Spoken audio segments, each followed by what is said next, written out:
Right, what's happening, people, and welcome back to the Joey Knight podcast. We are back in the studio today, and I am very lucky to be joined once again by Josh Aviste. Josh, how's it going, mate? It's so good to be back. We had some very good chat last time, didn't we? I'm buzzing to be back in the studio, mate. We were scheduled for a couple of weeks' time, but I think it was so good we had to run it back a little bit soon, didn't we? Lots and lots going on at Chelsea at the moment, and today, the first thing we are going to be covering is some Chelsea transfer news. So let's start off. Axel Disasi, we haven't yet signed him, have we? No, not officially. The medical's happened, hasn't it? Yesterday, I think it was. So that's all passed. So I think it's now just waiting to be announced. So by the time this goes out, it's probably going to be done. Have you seen much of him? I haven't, but what I'm encouraged by is the Monaco connection. So Badiashile played alongside him. He's a right-sided centre-back, and he can play right-back as well. So I trust the guys that are in charge of the transfer policy now. I like that he's a slightly older age profile. He's like 25.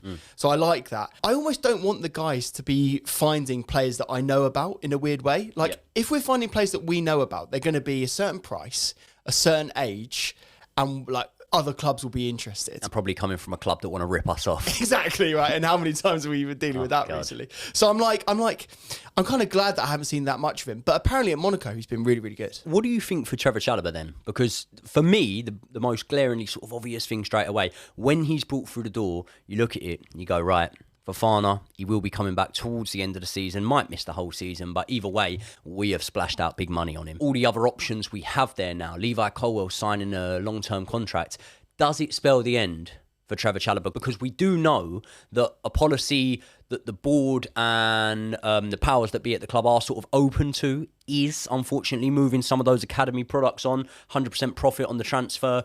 Do you think it spells the end for Trev? I think it probably does. So there's two sides of this, isn't there? There's like what Chelsea are going to do and what we would do, right? And I'll throw it back to you in a second. But like, I wouldn't do it.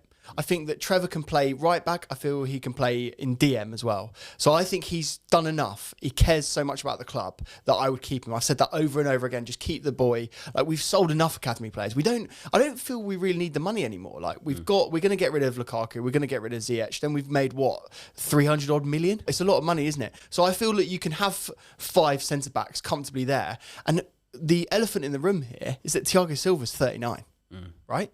So how much is he going to play? One is the first question. And then also, what happens at the end of the season when he goes? Because he's not staying for another year. What do you think? Do you think he's gone? I don't think he'll stay for another year. Yeah. I think either a move back to Brazil, or there's always that option of the Saudi move on the table for any player. And you look at Thiago Silva and you go, okay, will he stay with us for another year? Not too sure. Has he got another year in him? Barring an injury this season, 100%. I think he has, especially out, if you drop down to like the Saudi level of football, I think he'd be all right.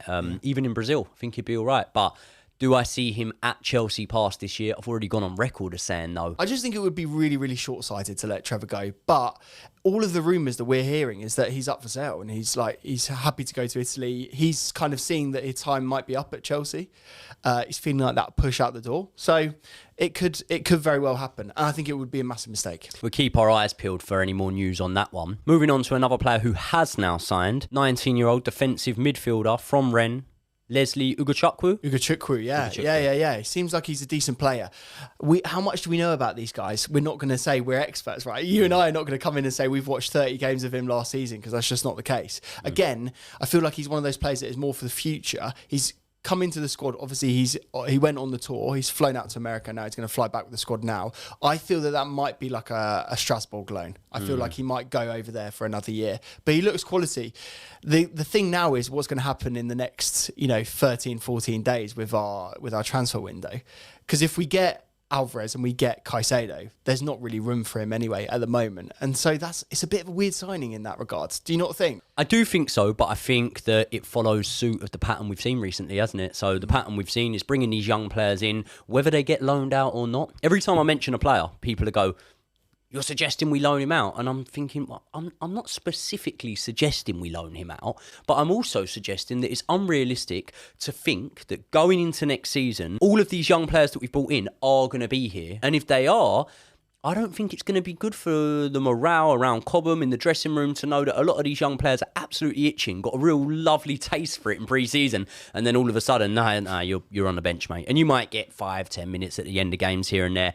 I think when we're looking at building that morale, building that good feeling around the team, I feel like everyone needs to be getting a few minutes here and there. And I'm also against tinkering anywhere near as much as we did last season. So I think with all that being said, probably not the best move to have all of these players staying just now. And also for their progression, loan moves are so important, so important. Yeah. I think what I'm generally worried about at the moment, and I feel that the boards haven't necessarily learned their lesson, and it's something that I'm a little bit scared, is that we keep buying all of these young players and we're almost like stockpiling young players. We used to do this and we did it because we had a loan system and it made us money. Like that's what we kind of did at Chelsea.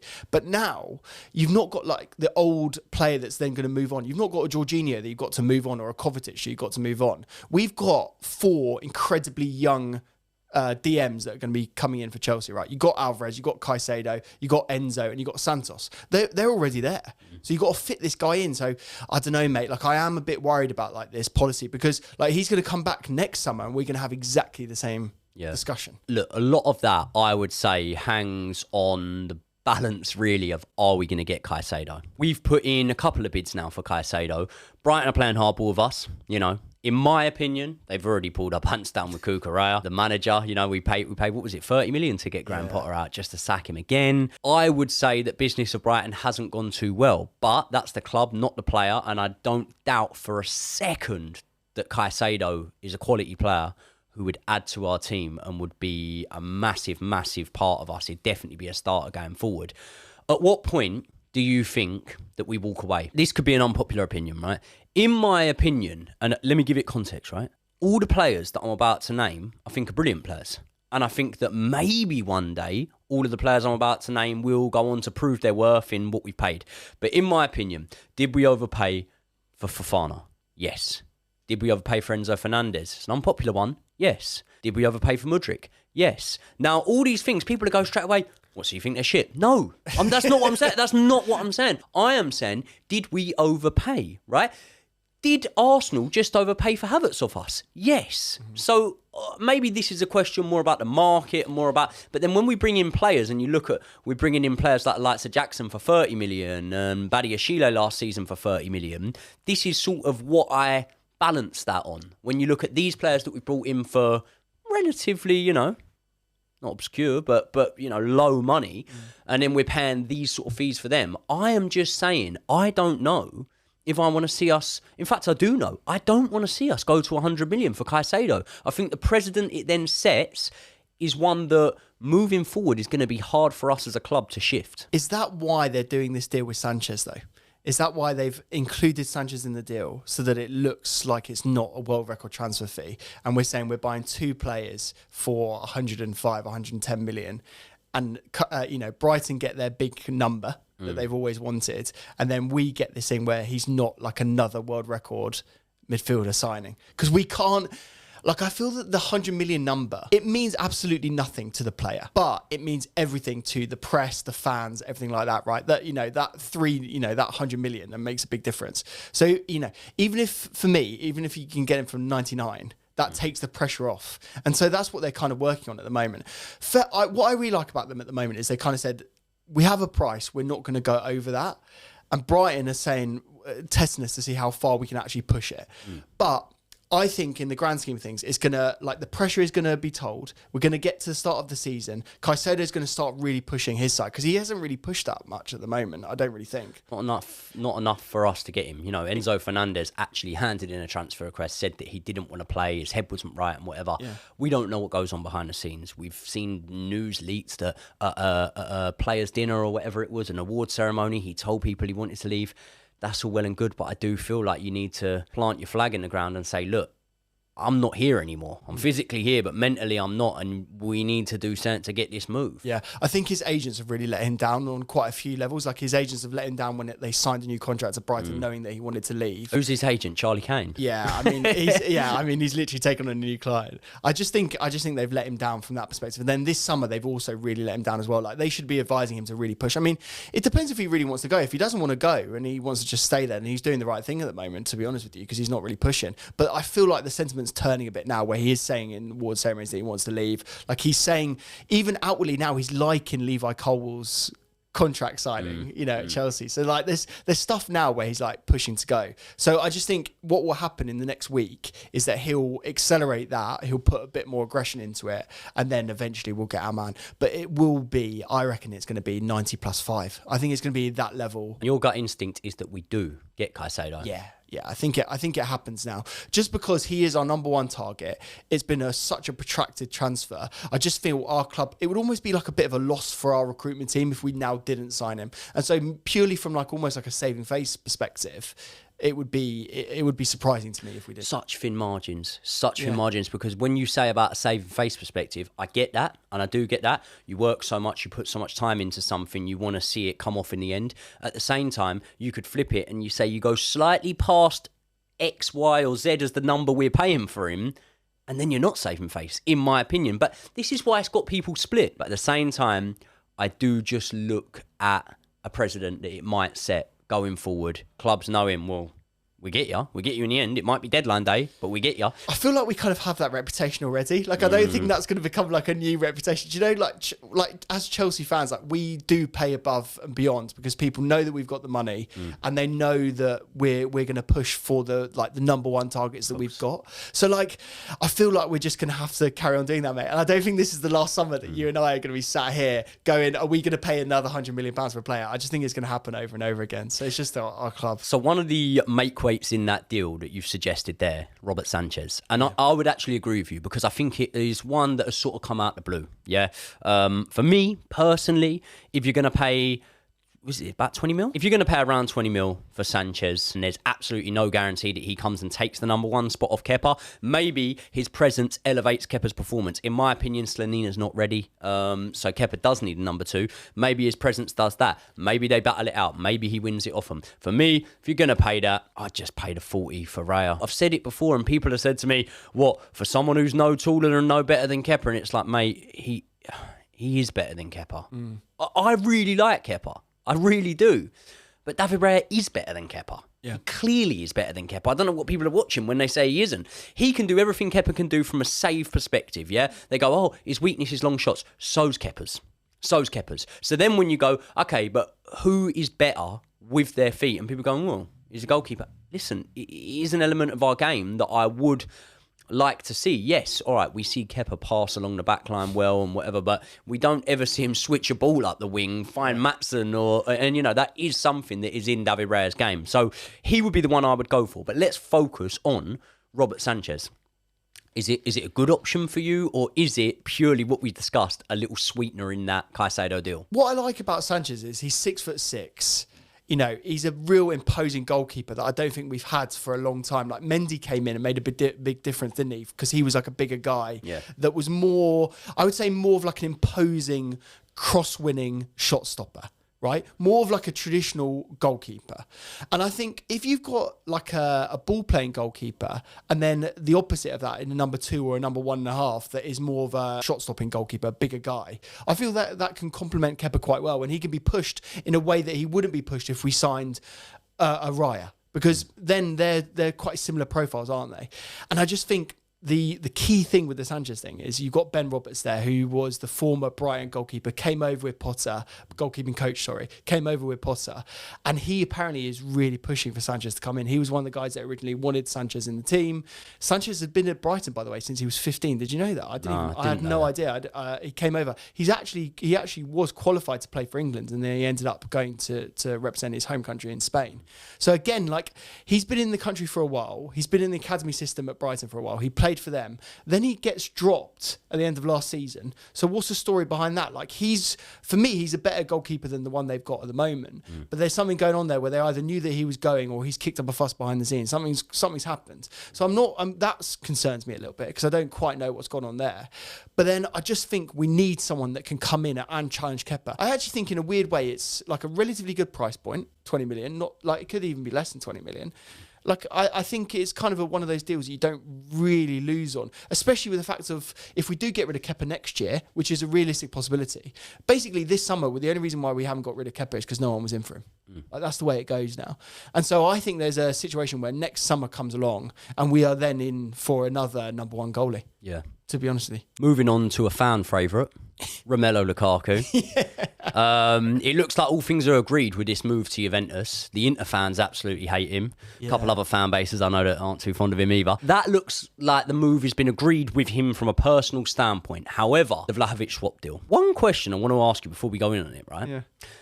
We know that it's not going to be a straight swap. And would you agree that probably fair enough, we might have to pay a little bit on top?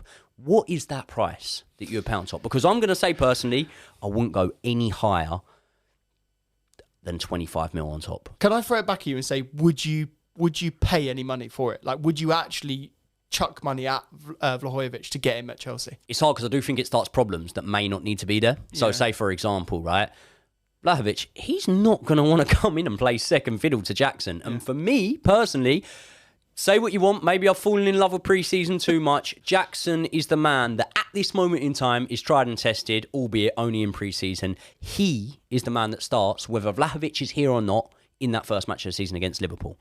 And my mind won't be changed on that now because, we're not going to see any more pre-season games until that point. So what I'm saying is I would probably... Listen, strikers are like buses, aren't they? They're all coming at once all of a sudden. We had no one there and now they're coming at once. I don't think it can be a bad thing to have Vlahovic there. I've never read too much into the character of the man, but, haven't heard anything too bad. I don't think it's going to be a real detrimental thing on the dressing room to have him there. But, as I say, I don't know if he's a first-team starter. And for that reason, look, I'm going to say only 20 to 25 mil. Are you saying that straight swap deal or nothing then? Yeah, I wouldn't pay a penny more than a straight swap. Right. And the reason why I'm saying that is... you might as well just offload Lukaku to the Saudis if you're gonna do that. Just because they're willing to pay a decent amount of money. I would rather just take that money rather than another player who could come in, cause trouble, isn't necessarily a level up on Jackson. Like for me, I agree with you. Jackson is my number one, and also let's not forget Brogy's there. And everyone, I understand it, right? Because the transfer season is exciting. And also, I can kind of understand people getting really chuffed about getting rid of Lukaku. I get that. And if that means that we have to do a swap deal, then fair enough. I can understand the rationale behind getting a really toxic player off the books and getting another player in, right? Who isn't as toxic and is bought into the club. I understand that. But... Broja is the elephant in the room here. He is a quality player who is going to be more than a good enough backup. Could even be pushing him to start, right? We haven't seen him in pre-season because he's been injured. He's coming back. I'm crossing my fingers, a pray to the Lord that he's going to be fit and ready to go because he's had a really tough injury. And mate, how many players have we had with that sort of serious injury? We've had a fuckload of them, haven't we? So for me, I'm just really worried about this position. And I just think that Vlahovic is more of a problem than a solution. They say a week's a long time in football. Only a month ago, I was sat here saying we should try and bring him in. We should try and get him for the swap deal with Lukaku. Now it's arising. It's looking like it could happen. I'm like, I don't know. I've seen how Jackson's doing. And look, it's always going to be easier to go with what you know. And now, what we know and are continuing to find out about Jackson are character traits that us as a fan base love. And he's a really good fit. So I wouldn't want to unsettle things. To play devil's advocate to that, it's a good problem to have. And what team doesn't need a Vlahovic if we can see the Fiorentina version of him? So it's one that I'd like to flip back to the fans and ask you lot, what do you think? Should we get Vlahovic in here or should we stick with what we've got? Look, if we look at it and we go, okay, Brower's injuries reoccur, yeah? Jackson picks up a knock. Then we're in a little bit of a similar position to where we were last season. Nkunku's done well with goals in pre-season, but he's done it from that position just behind the striker. So, listen, ultimately, I want to know what you lot think. The last one I'm going to speak on, there have been links to Kylian Mbappe. He apparently, the mainstream media reporting has said he is open to a move to Chelsea. We all know he's agreed a contract with Real Madrid, hasn't he? So he's going to be going to Real Madrid at the end of this coming season, no matter what. Do you think with the project we're building, it would be sensible, again, like we spoke with Vlahovic, to disrupt that, bring in a superstar name in Mbappe and potentially slow down the progress of some of the players around him? I think it would, and I don't think it fits into like the overall recruitment strategy that we have, but it's Kylian Mbappe. It is, yeah. So like you've got to factor in like the economic benefit of having him in, the shirt sales. Like again, we don't have a shirt sponsor at the moment, so we could do with a few more shirts being sold, right? And I don't think to be fair, do we really need that? Because the shirt is the best shirt we've had in years, Isn't it? It's a good top. So I think getting him in would definitely enhance us. And it's almost like, would you take prime Ronaldo for a year? Would you take prime Messi for a year? Everyone would say yes. And Mbappe's that kind of level, isn't he? Like he is that Haaland like level above everyone else. So part of me's going, yeah, just take a gamble on him for a year. It'll be a laugh. It'll be fun. We know that he's going to Real Madrid. Like we can just have a year that we had with Felix, right? Like it's kind of a similar situation. Like we know he's a quality technical player. There's only so much disruption a guy can do in a year, right? So I feel like it could be a decent gamble. But if it was my choice, I probably wouldn't do it. What do you think? I wouldn't have him. Yeah. I wouldn't take him. And the reason I say that is because, look, Chelsea fans, by rival opposition fans, are always tarnished with the same brush, labelled with the same thing and, you know, short-termism. And I do think that the approach and the stance that I've tried to adopt with the way I support my club going forward now is I want to be patient. I want to understand that, you know, projects are the way in football. When I was growing up, projects weren't really a thing, and now they are the way that things are going. I completely understand that, and I want to back that, and I want to put my faith in that. And I just think that bringing in Kylian Mbappe, as much as me being starstruck, love sitting in the Matthew Harding lower and seeing Mbappe run up the wing would be brilliant, I just don't think it is something that for the future of the club is going to be all that beneficial. I think it's only a year. Like you said, a little bit light with the João Felix loan. But you know what? Even when João Felix came in, he wasn't the star. He wasn't the star. João Felix, as good as he is not Kylian Mbappe. He doesn't get the headlines Kylian Mbappe gets, doesn't get the media attention Kylian Mbappe gets. And I also think what we've got to remember here is we've grown very used to Pochettino already. But this Pochettino has not even managed a league game for Chelsea yet. And I just think that is something we've got to factor in as well with this Mbappe move. You know, Mbappe's on 2 goals, could score a hat-trick, but we need defensive reinforcement and sub him off. The eyeballs are going to descend on situations such as that and put questions on. I just think it would put a lot more weight on Mauricio Pochettino's shoulders than he needs. And I know, again, I've said it a million times over, it's only pre-season, but I just think if something's not broke, don't fix it. We can tweak things. We can bring players in, these unheard of players that are coming in and look like they're going to be world beaters. But I just think I would rather go along, sailing steady like we have been, than change anything drastically. And it would be a drastic change for the club, wouldn't it? Yeah, and I just feel that we're almost being used, and this happens a lot with Chelsea, it's happened a lot in the window so far. We're being used to kind of engineer moves elsewhere with other players. And I kind of think our name is being brought up here, that Todd Bowley's had these conversations with PSG to basically force Mbappe to do what he needs to do. Like either go to somewhere else, go to Saudi, make the move to Real Madrid early. Like there's something going on, right? There's some brinkmanship going on at the PSG level. And I feel that our name is being mentioned for that reason. So I don't even know how feasible it actually is and whether Mbappe would actually want to come. So it's a really fun idea. And if it would happen, it definitely would improve our squad on a sort of a man-to-man level. It's as simple as that, because he's like one of the best players in the world. But I just don't know how feasible it is, yeah. So people, we want to flip it back on you. What do you think of the potential Mbappe deal, the Mbappe links, and also everything else we've spoke about in this video? Caicedo, Robert Sanchez, all the players that we've spoke about, and who haven't we spoke about? Because I know for a fact there will be names that you will want covered. So let us know in the comments, and also the link to Josh's channel will be in the description of this video. So head over there, give him a subscribe, and I will see you all in the next one.